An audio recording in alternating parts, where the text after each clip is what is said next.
Hello there, many thanks for joining me on this week's edition of the program Road to 2019 on ITV Satellite, GoTV Channel 107 and Star Times Channel 130. My name is Sonny Duke Okosun. As usual, we'll look at some of the trending news on the road to 2019.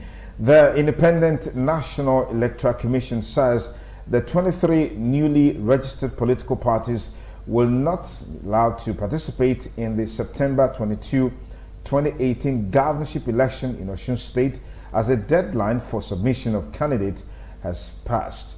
This is just as INEC announced that all political parties could on Saturday begin holding party primaries in preparation for the 2019 general elections, which will begin in February. The INEC chairman, Professor Mahmoud Yakubu, said this in Abuja on Thursday, shortly after handing certificates to the newly registered political parties. He said the 23 political parties emerged out of 144 applications received by the Commission so far from associations seeking registration as political parties. He said, I wish to congratulate the chairman and leaders of the new political parties for meeting the criteria enshrined in the Constitution for registration as political parties. Needless to add, from today, you are recognized as political parties under the law. From today also, you have equal status with any political party in Nigeria. This means you can sponsor candidates for elections, including the 2019 general elections. However, since the Commission has closed nomination for the Osun State governorship election holding on September 22, 2018, none of you can sponsor a candidate for that election. From today, you are also members of the Inter-Party Advisory Council. The supremacy battle between the ruling People's Democratic Party (PDP) in Rivers State and the opposition All Progressives Congress (APC) will be tested tomorrow, Saturday, as both parties fight for vacant Port Harcourt Constituency 3 seat in the Rivers State House of Assembly (RVHA). Though the Independent National Electoral Commission (INEC) cleared two other parties, Democratic Alternative (DA) and of course Mass Movement of Nigeria (MMNN) to participate in the August 17 exercise, the real contest, as usual, is expected to be between the candidates Wolu Dixon (APC) and Chinaka Umerokemi (PDP). Chairman Yobe State Executive Committee (SEC) of the All Progressives Congress (APC), Alhaji Adamu Chilariye, has accused the People's Democratic Party (PDP) of illegally buying the permanent voters card (PVC) of unsuspecting members of the public. He made the accusation on Thursday at a press briefing in Damaturu. He stated that the state ESCO of the APC was notified of the development.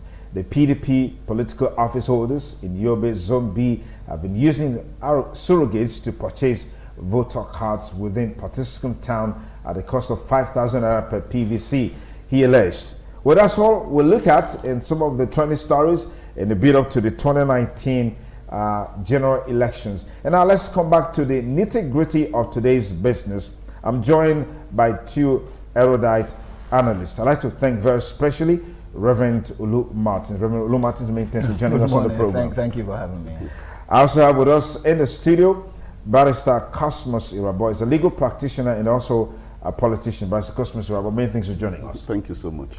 Today on the program, we look at two key issues, which is the expensive nature of elections in Nigeria, and then, of course, what can be done to end electoral violence. But to set the foundation for our conversation today on the expensive nature of the cost of election in Nigeria, let's just take your mind back to earlier this week, where the Senate Committee on Electoral Matters and the House of Representatives Committee on Electoral Matters met with the INEC team led by the INEC chairman to look at the supplementary budget for the 2019 election. Of course, you remember that one major issue advanced for those who have been talking, analyzing the recess by the National Assembly, is that it will derail the 2019 election. And I asked this question earlier this week, if it was possible for the electoral committees of both the Senate and the House of Representatives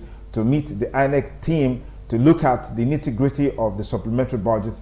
Why was there this hue and cry about INEC going on recess and then they're not reconvening, and that will perhaps derail the 2019 election? I'm sure that's our start-up point on our conversation today. Let me start with Olo Martins. I'm sure you followed the events that have dominated our discussions in the last couple of weeks, particularly at the National Assembly, the siege, the sack of Lawal Daura, and then of course they talked about the derailment of the 2019 election without the National Assembly reconvening to consider the supplementary budget. Was it necessary at all? Well, first let me thank, as usual, yourself and this station for keeping Nigerians abreast. I always like to do this because the cost of freedom is eternal vigilance.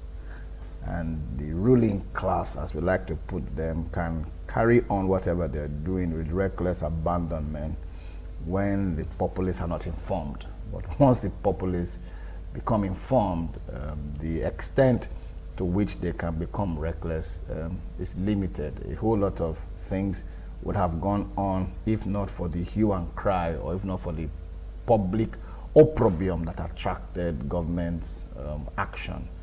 So we must always thank the media, especially ITV, for constantly engaging the populace, while informing the populace and helping us to engage authority. National Assembly has become a theater of drama in very recent times. And I'd had the opportunity to engage some students a few days ago, and I told them that one of the challenges that we have in Nigeria is that we're not used to that arm of government. All of the times and years that the military held sway, we had become used to an executive arm, whether you call it Supreme Military Council, SMC, or Armed Forces Ruling Council, whatever you like to call it. We had ministers, so we've become used to ministers. We had the judiciary, however emasculated, we had the judiciary. But the moment the military takes over, you don't have, the constitution is suspended, and then the National Assembly is abolished. So we're not used to having a Senate president, we're not used to having speaker, we're not used to having representatives. So it's still a learning process. Yeah, so it's a learning process. Hence, we're quick to say, oh, the National Assembly is this. Hence, the Executive Council or executive arm of government can also become frontal in their attempt, to cow the National Assembly. Unknown to them, the only symbol of democracy is the National Assembly. Outside the National Assembly, you don't have a democracy, because they are the ones who make laws for the smooth running of the system. Like I said, during the military, we didn't have a National Assembly. The moment you have a functional National Assembly, it's the symbol of democracy. Hence you have a maze. Yeah. There's no other place that even when the president files into the executive chamber, he doesn't carry a maze. When judges do so, they don't carry a maze. But the National Assembly carries a maze, because that's a symbol of authority. That's an indication that you have a democracy. So when we saw some of the things that happened by the DSS, it was very embarrassing. It was shameful, albeit in the 21st century, under a democratically elected president. As to how the thing happened, it's a horse of a different color. That it happened at all was quite a huge, embarrassment that you saw hooded law enforcement agents.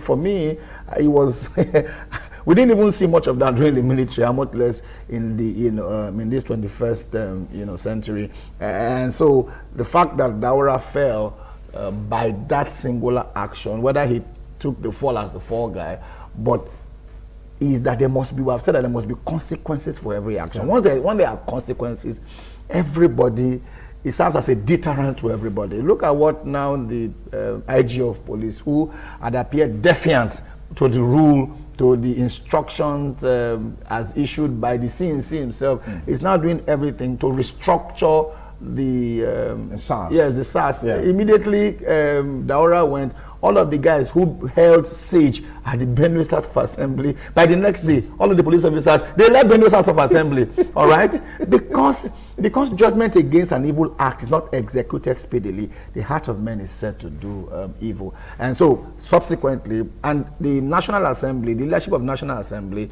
were to meet the INEC that day, because INEC has a timing. Yeah. And that timing is almost sacrosanct, because things are not automatic. You have to contract a whole lot of things. Apart from contracting them, you must customize them and modify them and to operate mutatis mutandis, like the lawyers will put it. And these things are not going to, technology is not automatic. You don't go to wherever you want to bring card readers, biometrics, and all, even printing, even if you wanted to do direct imaging, it's still not automatic. You need time to do all It's a process. You need, and then you must go through the whole then you must now also equip and train your manpower, which also does not happen automatically. You must designate, you must, so it requires a whole lot of logistics, which requires time. So I would have thought that the first thing that we would have done is that the executive arm of government and the legislative arm of government, in spite of their feud, will look at the bigger picture and say, look, like we say, soldier go, soldier come. Very just now, it wasn't Buhari who was president of this country. It was a certain Goodluck Jonathan. Before him was a certain Yadwa and all that. So no matter how much we love or we don't love the present leadership of Buhari, he would leave one day and somebody else would be there. So we would have thought that we would have preserved the sanctity of the institutions and kept the wheel of progress, especially as it has to do with emerging those who will preside over our common patrimony, would have respected that and kept it, in our hollow hands and allowed it, to flow. Because the greatest corruption is not corruption, financial corruption. The greatest corruption is political corruption. Because once you have the wrong man in office, everything flows from the top. It's like what the Bible says, that if the foundation be destroyed, what can the righteous do? So I would have thought that everybody would have said, you know what, so that the INEC can meet with the National Assembly. Again, just like you said, you will now start wondering if the leadership of the National Assembly could meet with the INEC delegation. What was now the hue and cry about reconvening, and then what was now also the hue and cry about certain guys going to block the National Assembly. It goes to show fundamentally that we do not have patriots. Just like it is said, we have politicians who think about the next election and who think about annexing Nigeria as a part of their private estate. They don't think about the future. They don't think about tomorrow, and that honestly is sad and regrettable. All right, let me get your thoughts along those lines, Barrister Cosmos. But there's something he said I probably want to also get your opinion on, which is that immediately the DG DSS was sacked, and then an instruction was given to the IGP. He immediately implemented that instruction. This was the same guy who even the president confirmed that he didn't know that when he asked him to go to Benue, that the man didn't go to Benue. Yet an instruction was given by the acting president. He immediately complied. I mean, does that in any way suggest that the real problem with Nigeria is about leadership, as it were? Well, there's this saying that the most vital ingredient of a nation is the mentality of the president. Because the president of a nation is the head of the judiciary, is the commander-in-chief of the armed forces, is in charge, is an embodiment of everything. So when you have a weak person there, it flows down. It's a bandwagon effect. I wouldn't want to refer us back to what happened during the election in Kano while the present IG was the commissioner of police, Kano State. When INEC chairman there and then the INEC resident chairman there and the wife, the whole family were burned to death in their house. So let me put that aside. The man himself obviously, clearly has been seen, flaunting orders even from the president. But let me be bold to say that most of the developments that have taken place in Nigeria today took place when the present president is out of the country. When the acting president, Professor Osinbajo, was in the office. And I'm very sure, it's my personal opinion, that if the president, Buhari, had instructed him to do what he did, he would not have done it. But because he discovered that there's now an acting president that will not take nonsense, he quickly complied. So you see, that one tells us the whole issue that is happening in Nigeria. It's singularly an issue of leadership. I don't say singularly an issue of leadership. You see, people see themselves as, it is our property, we are there, it's our time, whatever we do, don't complain. But they've forgotten that it's a whole country. The votes came all around the country. So that's the major problem we're having. It's an issue of leadership. Okay. Well, if you just join us, it's Road to 2019 on ITV Satellite. On the program today, a major focus is on the expensive nature of Nigeria's election. From the 2015 election, a total of 120 billion naira was spent. But for 2019, that came up to 189.2 billion naira. Okay, we expect to spend 189.2 billion naira. And now, in 2015, total number of registered voters is 70 million. In 2019, so far, 82 million registered voters. 2015, total number of political parties, 40, yeah. And then in 2019, 91 so far. And there are still over 140 political parties yet to go through the hurdle to be registered. That's what INEC chairman told us. Gentlemen, some say with the figures that are coming out now for the conduct of the election, places Nigeria, you know, in a class of its own in terms of the cost of election. But just before I elicit your comments on this, let me just read to us here the total budget for the 2019 polls, which is about 242.445 billion naira. INEC is taking 189.207 billion naira. That's the highest. Then Office of the National Security Advisor, 4.2 billion naira. And I'm making reference to that because remember that in 2015, or rather after the 2015 general election, the Office of the National Security Advisor became a major issue. The story about $2.1 billion that was supposed to be meant for election that was allegedly, well, you know, eventually went into private pocket. I mean, if the investigations and the revelations on that money is anything to go by. But here we have 4.2 billion naira again for the Office of the National Security Advisor, okay? And then DSS took up 12.213 billion naira. Then NSCDC, that is Nigeria Security and Civil Defense Corps, 3.573 billion naira. Then NIS, 2.628 billion naira.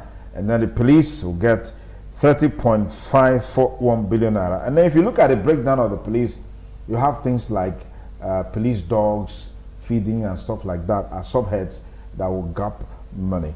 Does this figure place Nigeria in a world of its own in terms of cost of election? Let me start with you, Olu Martin. I think that it just shows that we are not a very organized people. And I say so against the backdrop that some of the security agents that you have listed have a running cost. So I am a little bit worried that INEC will not budget another amount of money for security agents.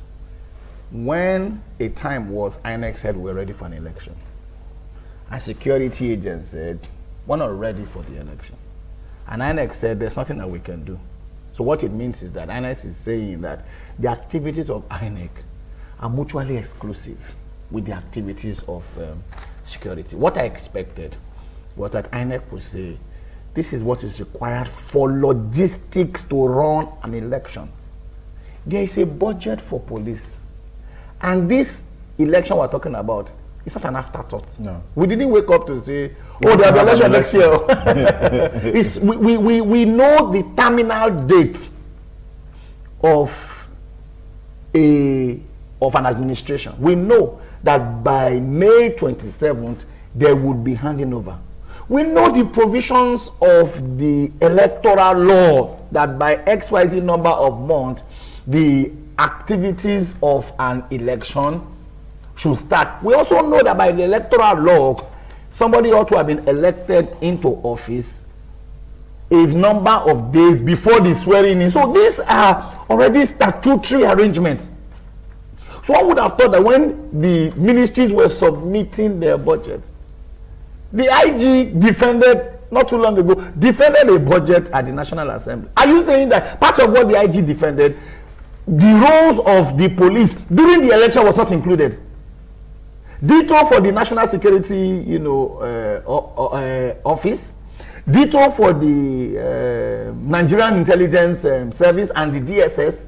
So you become a little bit bothered and say, what kind of a nation are we that were spontaneous? It's now that INEC is budgeting for how the security agents will take place in an election when the security agents had defended their budget and had known beforehand that at XYZ period of the year there will be election. This shows that we're not a serious set of people. But secondly, let's now examine in more critical terms why elections have become so expensive in Nigeria. And I would liken it to marriage. You know, marriage is expensive from one tribe to the other. At the risk of not mentioning names, tribes, there are states that you will go to that you must use all your savings for that marriage. That's because of the way they see marriage. The people who have the girl in quote consider that the marriage time is an opportunity for them to collect. I sent this girl to school. I did XYZ investment. So this is now my time, because when she's gone, she is gone. That is their mentality. So for them, it's the opportunity to make something out of it. Nigeria is the same thing. For us, is that government is too big. Government is an elephant. Anywhere you touch in an elephant is meat. So the stake is high. When you now combine that with a lack of value that we have espoused in this country, you will know that for us, the end justifies the means. It's only in Nigerian government that you can get sponsored to become a senator, and then you become a senator, and in 4 years in being a senator, you are a billionaire. And that is nothing compared to what you can get from being a governor. A governor that has 500 million every month comes to 6 billion per annum. Multiply that by 8, you understand what? That's about 48 billion naira that goes to the governor as security vote. What is the annual budget of the country, of the state? So you can see why the stakes are so high. For us, it's a do or die, because you know what? It's not the election that is the issue. It is the fact that the election is a means to an end, and the end is I can steal from the public till. So if power has made it easy, that's why fellas say there's armed robbery, there's leg robbery, there's pen robbery. Because when you don't have public office, you have public power. It's an opportunity for you to add zeros to zeros. If power not affords you that, and then when you don't have the money, society celebrates you. Okay. You can understand why people can do whatever they can do. The attraction is high. And then because the attraction is high, the stake is also high. Because the stake is high, the threat level is also high. Because the threat level is high, the mobilization to ensure that we curtail all of the outburst or the concomitant effect of this kind of funny contraption has also become very, very high. And that's why in Nigeria, midnight before an election, there is no movement. We have had to know how elections were run in Ghana. And in Ghana, people just go to vote and go back home. And yet participation is very high. So even when we heighten all of these things, and you see, police officers, you see army, it even scares, people from participating in the election. The solution, therefore, is that we must make public office and as unattractive as possible. Take Benin City, for instance. The moment you open barbing salon and you buy Toyota Camry from barbing salon, people just add it together and say, now from barbing salon you buy Toyota. Before you know what's happening, on that your same street, barbing salon has sprung up because they think that the money comes from barbing salon. They don't know whether you have an alternative source of income. That's what happens in Nigeria, because people now see that, you know what, politics is everybody gets into politics. Fancy another 23 political parties. Some of the names sound like government companies. Yeah. You just hear all kinds of. Some of the names are very similar. So some of the names are very similar. Just take from here and just add a couple of things. And then gives you a new name. Because everybody has seen that. Why should I go and set up a petrol station? Why should I go and get a regular job? Why should I do that? When I can easily, just go and do Rankadebe for one guy. We decide on how to share, the money. So everybody is moving in, and that has made it, it has increased, the tension because of the entropy that is involved. All right, but Mr. Kasimo, but now look at, because I follow the engagement between the INEC chairman, Professor Mahmood Yakubu, with the House Committee on Electoral Matters and the Senate Committee on Electoral Matters. And one key issue that he raised was that, the difference between what was spent in 2015 and what they are proposing to spend in 2019 is over 60 billion naira, and that's because of the new variables that are coming into effect. For example, INEC just registered 23 new political parties, and from what we read just now at the presentation of certificates to those political parties yesterday in Abuja, those political parties can field candidates in the 2019 election. This seems to be a justifiable ground for this sharp increase, so to speak, or this increase in the cost of election, particularly the 2019. You want to add something to that? Well, what beats my imagination there is, even if the political parties have become 500, it's not the same sheet that normally you print the names and all that. It's the same sheet. But it means it will be longer. It could be longer. Yes. Yes. Yes. But it's the same sheet. So what difference does that actually, or what difference will that make that will attract such an amount of money? You see, unfortunately, INEC has become a part, in my own opinion, of the ruling government. And whenever you are given a position, the intent is to also say, I've gratified you, take this for your gratification. I've given it to you. So if you can't make good use of it, forget it. This is the time you have now. So that's why we are saying all these things. If you want to even go into the nitty-gritties, why would they suddenly register 23 new political parties? I'm a politician. Are you saying this is unnecessary? First of all, it's unnecessary. Why? But the question is, why would they do it now? For me, I was even thinking that we start gradually reducing the political parties, because you see measures going on, gradually reducing. In America, it's not just 2 political parties you have. There were more, but gradually it started building, because you really have opposition, conservative, socialist and conservative. That's the normal things you have in parties, if there are ideologies. But you see, the question is, why did this 323?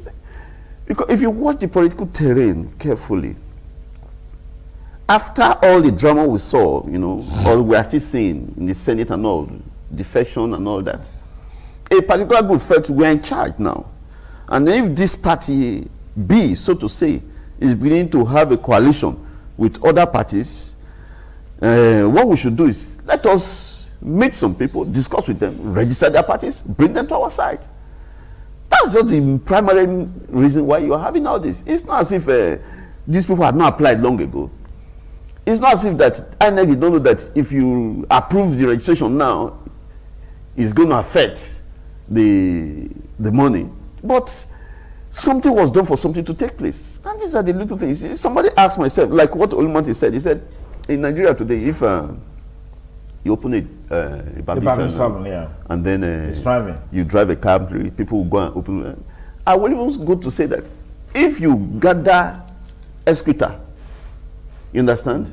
Maybe chicken excreta in a place. Later you evacuate the excreta, you buy a big car. All the chickens, they'll go and buy them and press out excretas from their listing. Everybody wants to do that. Because people really don't want to sit down, create positive things to do. Yeah. What is reigning now is politics. Because politics is now becomes a thing of do or die.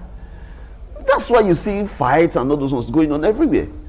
The government of the day has made the offices too attractive. Is it the government of the day, or this has become synonymous with the political space in Nigeria? No, it has been there, but this present dispensation has made it too attractive. I'm telling you the very truth. It's a situation where somebody now begins to use all security agencies. You cannot talk. The moment you talk, even when it is your duty as an opposition party to critically, constructively criticize the government in power, the next thing EFCC comes after you. Why is it that before then they didn't come? Let's ask ourselves a simple question. Before the Benue State governor defected, we didn't hear of EFCC. The moment defected, EFCC came. So when people begin to do this, others will say, okay, we'll fight to turn to make sure we get this political power so that we too can retaliate, so that we too can use that to sustain ourselves. It has never been like this, and it is very funny. Okay. All right, Lou Martins, it raised the issue of the newly registered political parties, which seems to be a major key issue by INEC as to why the cost of the election has gone up. And then, of course, we also talked about the number of registered voters. In 2015, about 70 million. Today, 82 million. Excuse me. That's over 12 million difference. What do you make of these figures as, you know, being responsible for this this huge cost, as it were? First of all, is that let's look at concurrent cost, and let us look at it in ratio. If you do printing, you realize that the more you print, as a matter of fact, sometimes the cheaper it becomes. If it's just about printing. For instance, if you were going to do 1,000, and 1,000 was going to cost, for instance, 3,000. If you're going to do 15,000, you're not going to multiply the 3,000 by 15. It doesn't work that way. If 1,000 cost 3,000, so 15,000 will probably cost by that 3 times 15, maybe 45,000. But it doesn't work that way, because you are buying materials in bulk. So instead of it costing 45,000, for instance, you probably will cost 25,000, because you're buying everything in bulk. Okay. That's printing, because I have an idea. I'm not a printer, but I have an idea of printing. So if it's on the basis of printing, then that argument is not tenable. But it's beyond printing. There are new technologies, new equipment. That's what I'm saying. That's what I'm saying. That technology isn't really about a tool. It's about a software. Yeah. We're trying to justify how we need to spend 60 billion naira extra. All right? At all. Why do we even need to spend all of that kind of money to conduct an election? And where is the money coming from? And what is going to replace them? What business, are we doing in that regard? Are we going to increase the amount of people per polling unit who preside? I doubt if you're going to use more than 2 or 3 NYSC officials. The reason is because let the queue be as long as from here to Ring Road. It is one person at a time. So you probably don't need more manpower, than you have, because we have a queue, and then we have, a queue for accreditation, and then the same set of people move to go and, vote. And so the argument of INEC for me is neither here nor there. But I'm not as bothered as about INEC, all right, because there are probably hidden things that we don't understand. Let's not also forget the fact that when the last election was conducted, dollar was 150 naira, per 150 naira per dollar. Yeah. Dollar now is almost 400 naira. So if you do, and then there are a lot of things that will import. So I'm not, that doesn't bother me more, as much as the fact that INEC budgeted 6 billion naira to feed police. And then they budgeted another like 7 billion for Torchlight. That's in the breakdown. And these are elections that are conducted in the daytime. So, have you turned to Zacchaeus, the musician that put on Torchlight in the daytime? All right? I mean, what do you need a Torchlight for? Yeah. And are you telling us, because we keep embarrassing ourselves, are you telling us that policemen don't have Torchlight before the election? You and I know now, because they stop us for road for night and then we see them flashing. So we're not asking to say, is INEC now also in the business of collecting for the purpose of every other person? You're not bothered, because we don't seem to, maybe INEC just thought that they were going to submit the thing and nobody was going, to ask questions, about it. So why do you budget 6 billion naira to feed even if you want to feed all of the police officers? By present statistics, we probably have a little over 400,000 people. And not all of them would be on duty, because there are people on special duties, there are people on security beats, and there are people who are administrative, and then the top hierarchy. So those who are going to be involved in the election is probably about half of the policemen that you require, because you will not pull all the policemen from government house or from Aso Rock, for instance, because of election. You push all of them into the field. There are crisis areas. There's Dapchi, there's Chibok, and a whole lot of that. So we know that maybe about half of probably not even up to half of the police officers, let us say about 200,000 of them will be in the field.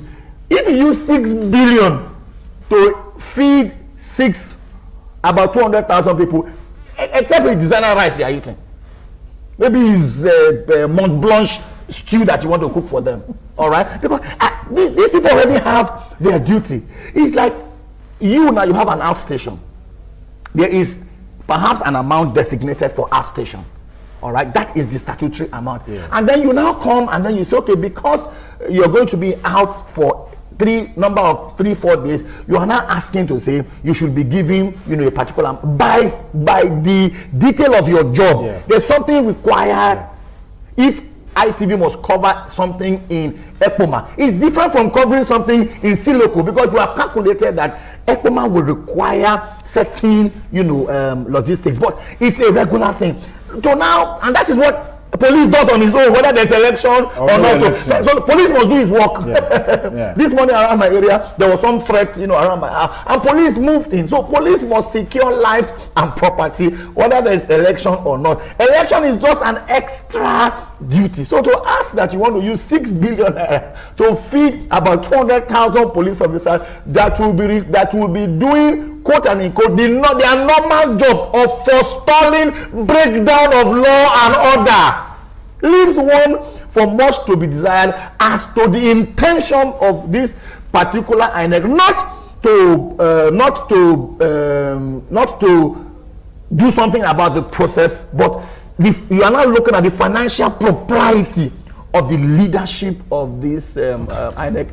And honestly speaking, because if you can add so much money, it looks like you want to make money. And if you want to make money, the politicians have money to offer you to induce how you do your job. So but for me, that's my worry. Yeah. So if all of that packaging it creates the impression that you want to make money for whoever. Yeah. It means that if you want to make money, there's a politician that can give almost what you have budgeted for you to doctor the process to favor his political party. That's my worry. Okay.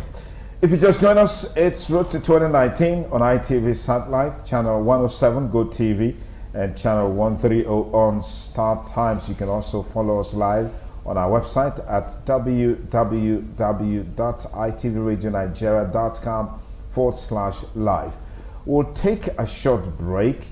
When we return after the break, we'll look at ending electoral violence. Of course, recently there were by-elections in Kogi State, in Bauchi State, and of course in Katsina State. For Bauchi and Katsina, the election was just to be peaceful, all right? It was just to be peaceful, but not so in Kogi State. These are signs that people are very uncomfortable with on the road to 2019.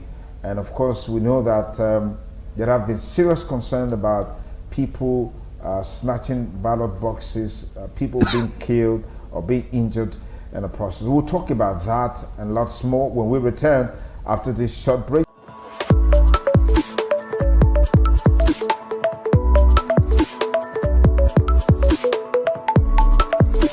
One major thing that has refused to go, amongst several others, in the electoral process is the issue of election violence, electoral violence, the issue of ballot box snatching, the issue of deaths, injuries, body harms, and you can name it as it relates to election. We saw that coming to the fore the just concluded Kogi State election. I can't recall if we had so much of that in the Ekiti state governorship election. Why is this coming, or is Kogi State just a peculiar state? Let me start with Barrister Cosmas Sarah before I come to Lou Martins. Electoral violence is a product of governance. Is a product of governance? Governance, yes. The government in charge, by the time they begin to frustrate the masses, and it gets to a level where the masses can no longer take care of themselves financially, you see, they now begin to look forward towards election time. I say, this is the only time we have to do something. So before time, you see all these touts start coming, around the politicians. How far? We're ready to work. What job do they want to do?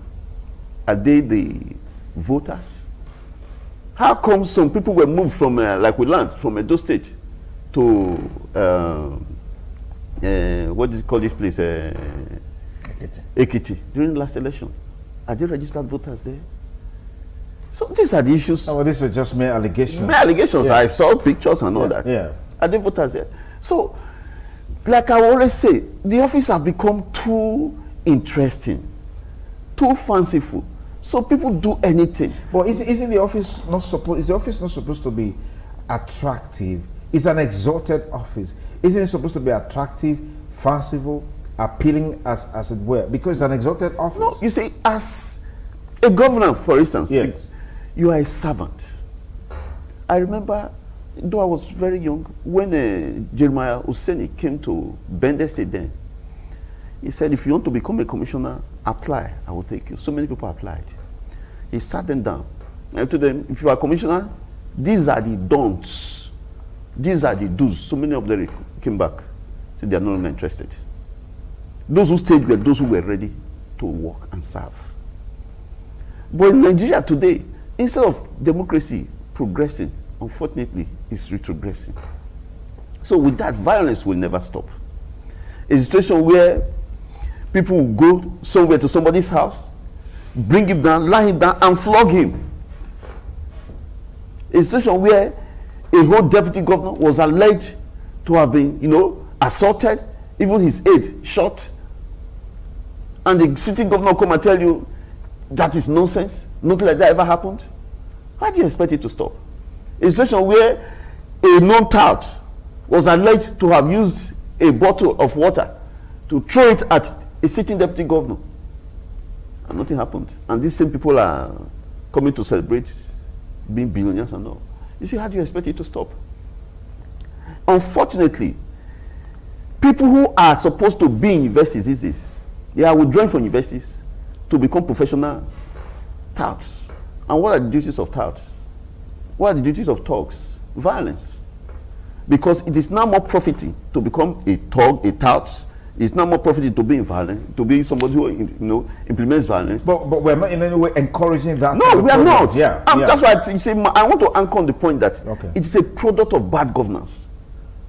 It's a product of that. That's why, if you ask, for me, I want to say the present governor of Edo State is doing very well, because it's more about the people. In military regime, there's no democracy, but they provide infrastructure, don't we? Yeah. But democracy, the essence of democracy should be more on the people. This present governor is, in my own opinion, working against what the former one did. If you check, this man is doing everything possible to make sure that toutism stops in Edo State. Even without stomach infrastructure, like some say? Yes. Some are saying no, he said no. Edo State is number one. Okay, let me pause it there. Reverend Olu Martins, electoral violence, how do we put an end to it? Yes. You know, we have a precarious situation in Nigeria. And it's a situation where the best of the people are governed by the worst of the people. Unfortunately. Unfortunately so. And it ought to be the reverse. And that's what Socrates said. The price of not participating in politics is that you are ruled and governed by lesser mortals. Why do I call them lesser mortals? Dorothy Lord said, and I quote, the environment that you raise a child determines the adult that he becomes. If you grew up with your mother and father using fisticuff and abusive language to solve their dispute, you're going to have something registered in your subconscious. I'm a student of parapsychology. And when you grow up, you now conclude that the only way to settle a dispute is by violence. Those are the kind of people who have found, 80% of them, go and look at it. They are from dysfunctional homes, wrongly brought up. That's why they throw chairs and fisticuffs at the National Assembly. I mean, I can, even if we're not here, I can tell that no matter how provoked the Sunday Duke is, you will not resort to such bestial display of animosity in your in expressing your displeasure over an event. And so that is number one. Number two is the fact that we have a situation where you see people talk about electoral violence. I agree with him to the extent that you say government is the superstructure that superintends over every other aspect of human endeavor. So government should actually set the tone. It is to that extent I agree with what he said as he juxtaposes the behavioral pattern of the former governor of Edo State with the incumbent governor, because the presidential system of government is very funny. Most aides of the presidential system of government, especially in Nigeria where governors and presidents are demigods, most aides would take the character of their principal. So if you have a principal that is loquacious, if you have a principal that is impetuous, that is spontaneous, you are most likely going to have aides act in that direction. Look at many of the aides of Donald Trump in America, for instance. They are unlike the aides of Barack Obama because they take their cue from their principal. So if you have a governor who is temperate in the expression of his reservations over an issue, it's very unlikely that his aides will do so. Let's look at why do people become violent during elections. Have you also wondered that when there's petrol scarcity, there's violence, there's animosity in a lot of petrol stations? Today now, how come there's no violence in all of those? Because it's available. Everybody can access it. Available. Even during petrol scarcity, you will find out that there are some petrol stations that there is sanity. There's sanity much more than some other petrol station. The reason is because the man who runs that petrol station insists that it is on a first come, first served basis. When there's justice, because it was Wycliffe that said, we don't want peace, we want equal rights and justice. When there is justice, and then you see that there is a pattern for you to get to the top, you are very unlikely to be agitated. It's when there is no process for you to get to the front. You can now use Agabagebe. It becomes the story of might is right, where life is short, where life is nasty, and where life is brutish. That's why people behave, in that particular manner. Perhaps, thirdly, of course, is the fact that we have a system where what is available is scarce. I remember when I was growing up in the secondary school, I've always had a big mouth. And these bigger guys who started growing beard early, who were bigger than us, who engage in argument. And then we, the smaller guys who were smarter, when they start hailing us, the big guy gets violent and then he pushes your chest. The reason is because he wants to get his pound of flesh. Having defeated him intellectually, yes, he resorts to fisticuff because he knows that he can't match you at that level. Again, is that we have seen where people became agitated, and then somebody mounted the rostrum and addressed them, and their agitation, by his sheer brilliance, people became less agitated, and unfortunately, that happens every time the vice president speaks to us as the acting president. You see that the guy goes to the creeks, he goes to opposition states, and then he talks to them, and emotions are placated. Unfortunately, that his organ doesn't seem to have that temperament, that comportment. The language that he uses appears to heighten the issues more. It brings me, sir, to the quality, general quality of people that we have emerged, and how the political experiment, how it throws up the walls of people. It looks like we have found out that it is better to be violent, it is better to be to be physical for you to get it. But at the end of the day, it leaves you with a clause. It leaves you with a clause, because it becomes like what they used to do in cowboy movies, where somebody holds a gun and they back each other and they are counting 1, 2. The first person to turn and shoot is the one that gets the. That's not how life ought to be. In the final analysis, sir, we need again to go, and I agree with you, sir, because even the Bible says that the man who desires the office of a bishop desires a good thing. It's an exalted office, but it's an exalted office for service. But sir, if you can make 1 million from being in political office, and then you can make 10 million from business, look at people who are the biggest millionaires outside the shores of this country in real democracy. How about the politicians? They're the businessmen. They're the businessmen, the iPad, all of those products that we hear about. They are the ones who want. So you see more people, because you have an environment that encourages the best of brains to be the best of themselves. People don't look at politics. Government has become smaller, and non-governmental organizations and businesses have become bigger. So why should I want to be a senator? Why should I want to be a minister? When if I become a businessman, an entrepreneur, an industrialist, a manufacturer, I will even have enough money to lobby the senator to get bills that will favor, my business, and I can continue to do my business. I have no business with the governor. Go and see the governor of Illinois or California. Who is in his office? Nobody. Because you don't need a governor to approve your CFO. You don't need a governor in this place. You need a governor to even sanction the kind of wife you want to marry. So government needs to become smaller, and non-governmental organizations and businesses need to become bigger, so that Sonny Dew can become a media persona and do the things that he loves. I can continue to do ministry and do the things that I love. Cosmos can do the things that he loves, knowing that once you do the thing, you can rise to the top of your career without the influence of an individual. But not in this country.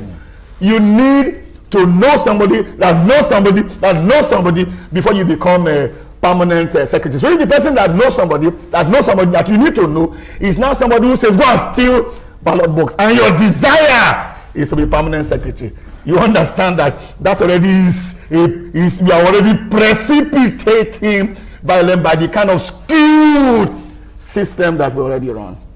Thank you. We're just on the verge of wrapping up the program for this week, but so much to talk about as it relates to our expectations for the 2019 elections. Of course, a major aspect that has been a source of concern to many people is the issue of vote buying.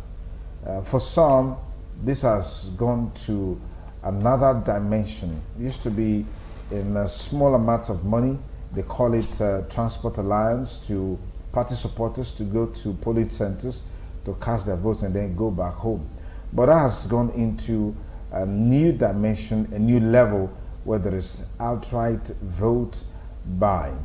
Someone has said that this also is a way to authenticate the votes, because we've gone away from what we used to have in the past, where people take ballot boxes to somewhere, just stuff those ballot boxes, and then they are counted, a winner emerges. But now you get actual votes. You get actual votes, except that those votes are paid for by those who have the deeper pocket and the largest pocket. Gentlemen, as we conclude, what are your thoughts along the lines of reducing this issue of vote buying? We saw the breakdown of the budget. The police is to get about over 30 billion naira to work well for the election to be conducted in a peaceful atmosphere. Others have said that one of the biggest forms of corruption is electoral corruption, and I agree absolutely. And that's what we see on election day being perpetrated. How do we deal with this issue? You have security agents on the ground. People stay somewhere and are giving people money to vote. People cast their vote. They display the ballot paper just for the person watching to see that he actually voted for that party, and then goes to one corner and gets money. Security agents are on the ground and nothing is done. I don't know what you make of this. You see, I always say that everything anchors on the government of the day. What politicians do, I'm a politician, what politicians do, especially those who are in government, when it's approaching election, they deliberately tighten everything financially. So that people become so frustrated that whatever you give them, they take. And you ask ourselves, who are the people that really have this money to buy votes? Those who are in charge of the money, that don't need to sell properties to raise this money.